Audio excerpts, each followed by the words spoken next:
Good morning, students. I am going to take up the first of the two prose texts that are prescribed in your syllabus. This is a short story, A Day's Wait, by the American author Ernest Hemingway. Please note that Ernest is spelled without an A. So Ernest, that's the correct spelling. While you won't have to write long answers or subjective answers for this paper, a spelling mistake may cost you dear.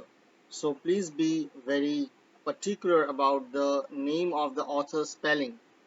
Hemingway is one of the famous names in American fiction, famous for his novels The Old Man and the Sea, A Farewell to Arms, and many others. So I would suggest that if you really want to know the social life of Americans in the 20th century, in the first half of the 20th century, please do read Hemingway's short stories. I understand that some of you may not be quite comfortable in English because some of you are from the Bengali medium, and Hemingway's stories may at times be difficult, even for us who are professors of English literature. So Hemingway's stories have been widely translated into all languages, and of course there are Bengali translations as well. But I would suggest that you read in English only. Well, be that as it may, this is a story which begins on a pensive note and ends up being an ironical, funny comic story. So this is a story which begins with a boy getting sick, a boy having fever. The boy is named Shads, Schatz, Shads, or Shards if you go for the German pronunciation. As you can understand, this is a German family, but probably the family lived in France before moving to the US. Before beginning with the story, I would like you to recall the fact that America is often called a melting pot of cultures. See, the white people living in America today, they came to the US, to the Western Hemisphere at some point of time. Before that, there were Native Americans, and along with the white people came black Africans who were enslaved and brought to the US, so they eventually became the forefathers of the black Americans, the African Americans today. Then there were Chinese, there were South Asians like us who were taken to the US, who opted to go to the US, and their descendants are still there living in America. So there are Jewish Americans, there are Americans with Russian ancestry, Americans with German ancestry. So Americans are a mixed lot. There is no pure American in that sense, though often we say that the true American is the white Anglo-Saxon Protestant, the British Protestant um, uh, is the true American, but then that can always be questioned. Then what about the Native Americans? There was a time when there were no British settlers either. So this is a family which has probably German roots, but they have also lived in France at some point of time. Schatz is a German name. The father, so Schatz is a little boy, and the father is narrating the story. It's a first person narrative. The father is a character of the story, and he is narrating the story from his own point of view. He came into the room to shut the windows while we were still in bed, and I saw he looked ill. He was shivering, his face was white, and he walked slowly as though it ached to move. What's the matter, Shads? I've got a headache. You better go to bed. No, I'm all right. You go to bed. I'll see when I am dressed. So, this is a morning scene. Shad's father and mother, because he uses the word we, he uses the pronoun we. So, we were still in bed means Shad's parents, they were still in bed. So, it is early in the morning and he came to shut the windows because he was not feeling well and he wanted the cold wind coming from outside to stay out. He was shivering, his face was white. White we normally associate with purity, but here white is a symbol of pallor and lifelessness. And he walked slowly as though it ached to move. So that means his fever was quite high. So here is a little boy who is up in the morning, in the early morning, and he has come to shut the windows because he is feeling uh, quite uncomfortable in the biting cold.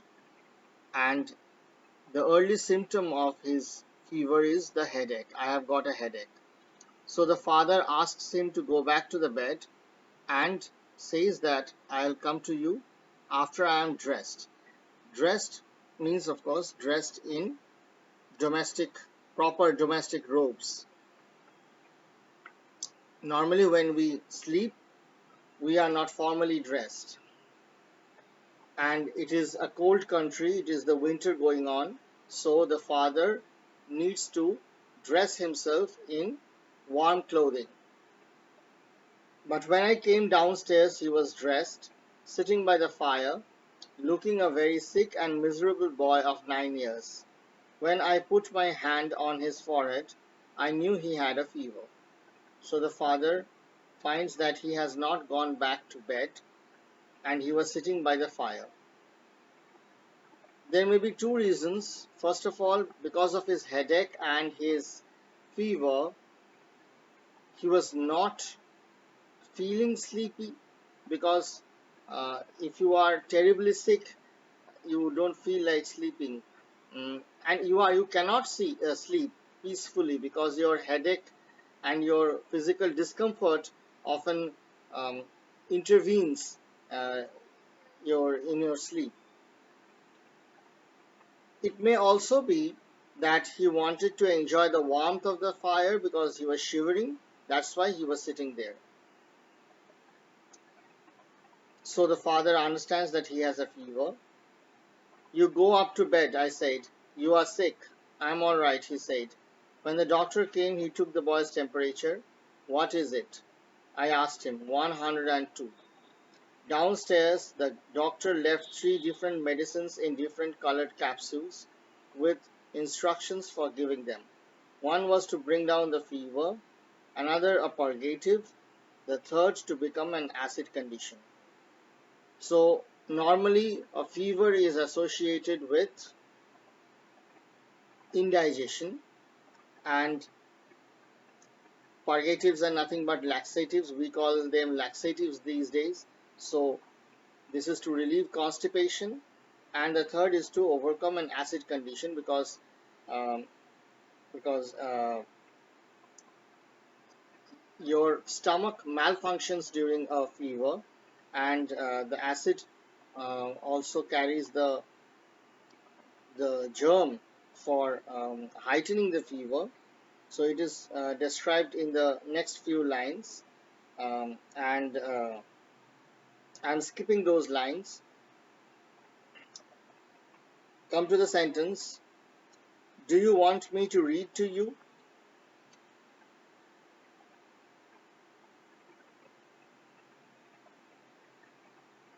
Do you want me to read to you? All right, if you want to, said the boy. So normally when a boy is about to go to sleep, or when a boy is not feeling well, the father or the mother or the grandmother, they read out stories to the boys to entertain them. We all have experienced this in our childhood. But see how the boy is nonchalant.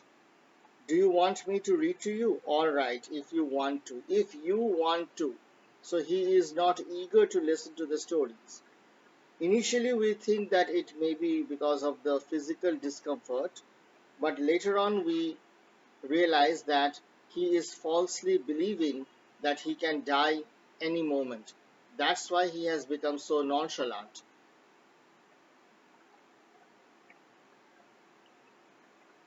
His face was very white, and there were dark areas under his eyes. He lay still in bed and seemed very detached from what was going on. I read aloud from Howard Pyle's Book of Pirates, but I could see he was not following when I was reading. How do you feel, Shads? I asked him. Just the same so far, he said. So, Book of Pirates means a book which would carry a lot of adventure stories, but uh, but even these adventure stories are appearing non-appealing to the boy because of his sickness and also because of his false belief that he is going to die. Then I skip one paragraph, come to the sentence, why don't you try to go to sleep? I'll wake you up for the medicine. I'd rather stay awake. After a while he said to me, you don't have to stay here with me, Papa, if it bothers you. It doesn't bother me. No, I mean you don't have to stay if it's going to bother you. See how the little child is suddenly behaving like a mature person. Why don't you go to sleep? I would rather stay awake. Because he now wants to uh, have a last glimpse of the world that he was living in for so far, and he also realizes suddenly, like a mature person, that the person who is attending to him is having a tough time because he is having to sit by him all the time and also keep note of the timings for the medication. So uh, he is now feeling that the other person should also have some rest. Normally, children cry while they are sick. They want their mother or their father to be beside them because they don't understand that the parents may also need some rest. The parents may also uh, need to take food, or they may have some other work, but they uh, keep pressing their demands on their parents. But because this boy suddenly has uh, been overcome by the belief that he is going to die, suddenly he has become a mature person. He started behaving like a mature person because it happens. When you know that you are going to die very soon, you become very grave. Grave means serious. You become grave and you suddenly start behaving well to other people because you don't want to die with uh, with bad wishes or bad memories. Then there is a scene where the father goes out for a walk. I could have skipped this entire long paragraph, but there are several words whose meaning you may not know, and this is an important paragraph because this suddenly takes the father back to his normal everyday life. A normal day when his son is not ill and he has some free time to spend walking. I thought perhaps he was a little light-headed, and after giving him the prescribed capsule at 11 o'clock, I went out for a while. It was a bright, cold day. the ground covered with a sleet that had frozen so that it seemed as if all the bare trees, the bushes, the cut brush, and all the grass and the bare ground had been varnished with ice. Sleet means a mixture of rain and snow. Varnished means coated. So there was a mixture of rain and snow on the road and on the trees, the bushes, everything, and the ground also had been varnished. That means coated with ice. So the ice or the snow that was appearing on the trees, that was still somewhat crispy. That's why he is using the word sleet. It's half water, half snow. But the ice on the ground was like a coating, and he uses the word ice here instead of saying snow because it has already become hard and slick. So this happens after a snowfall. I have spent at least a month in Boston, and also I have spent a few days in New York City. So after a snowstorm or a snowfall, a snowstorm is normally called a blizzard, and a snowfall, normal snowfall. Initially, the snow is very powdery, but gradually it thickens and solidifies and becomes like a block of ice. And you can hurt yourself if you don't um, wear the appropriate shoes while walking, and you would fall, uh, slipping, and injure your head. So normally people have special shoes while walking on the streets after a snowfall in the US. And the ice that appears after a day or two uh, after the snowfall uh, is is very much like what we call ফিটকিরি, যেটা নাপিতের দোকানে দাড়ি কাটার পর লাগানো হয় ফিটকিরি। তোমরা জানো সবাই ফিটকিরি কাকে বলে। সেই রকম হার্ড হয়ে যায়। I took the young Irish setter. Setter is a hunting dog. I took the young Irish setter for a little walk up the road and along a frozen creek, but it was difficult to stand or walk on the glassy surface, and the red dog slipped and slithered and fell twice hard, once dropping my gun and having it slide over the ice. So the dog is finding it difficult to walk over the snow. Is slippery and hard, and the gun also fell because of this, and it was sliding over the ice. This reminds me of that scene in the movie King Kong, where King Kong is sliding there. He is sitting on a pool of ice, a pool which is solidified into ice, and then he is playing himself by going round and round. So the ice is a problem for the dog to move. We flushed a covey of quail under a high clay bank with overhanging brush and killed two as they went out of sight over the top of the bank. So flushed is scared away, and covey of quail is a group of quails. Quails are a kind of bird.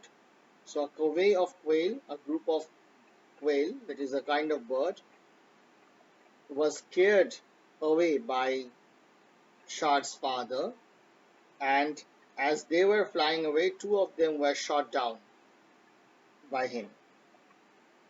Some of the covey lit the trees. Lit the trees is used figuratively. So they took shelter on the branches. Some of the covey lit the trees, but most of them scattered into brush piles, and it was necessary to jump on the ice-coated mounds of brush several times before they would flush. So, brush piles are bushes. So they were taking shelter in the bushes. A part of the group went and sat up on the branches of the trees, but some of them were taking shelter in the bushes, and it was difficult to jump over the ice-coated uh, bushes and then go and catch them and scare them away again. Coming out while you were poised unsteadily on the ice, springy brush they made difficult shooting and killed 2, missed 5, and started back pleased to have found a covey close to the house and happy there were so many left to find on another day. So, springy brush is elastic brush. So this is the scene where the duo are returning. So as they are coming out of the bush after having completed the hunt, they were um, somewhat upset because they had missed 5 targets, but happy because they succeeded in killing 2 of the birds, and they were also happy because there were so many left to be killed on another day. Well, hunting birds just like that may appear to be in bad taste for the 20th century man, but that was actually a very common hobby uh, until recently in almost all countries, and it was not restricted just um, to the uh, kings and the wealthy people. Even normal people used to hunt. Not normal, I mean even common people used to hunt. At the house, they said the boy had refused to let anyone come into the room. So he is seeking privacy. He is now becoming introspective because he has he is now trying to um, come to terms with the fact that he is going to die very soon. You can't come in, he said. You mustn't get what I have. So he is also afraid that his father would would contract the flu, and if he contracts the flu, he may also die. This is his maturity and also his love for his father.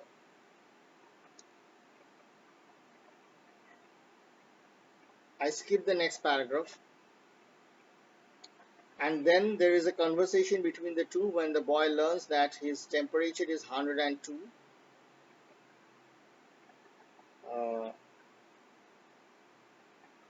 and then it is revealed that the boy is thinking that he is going to die.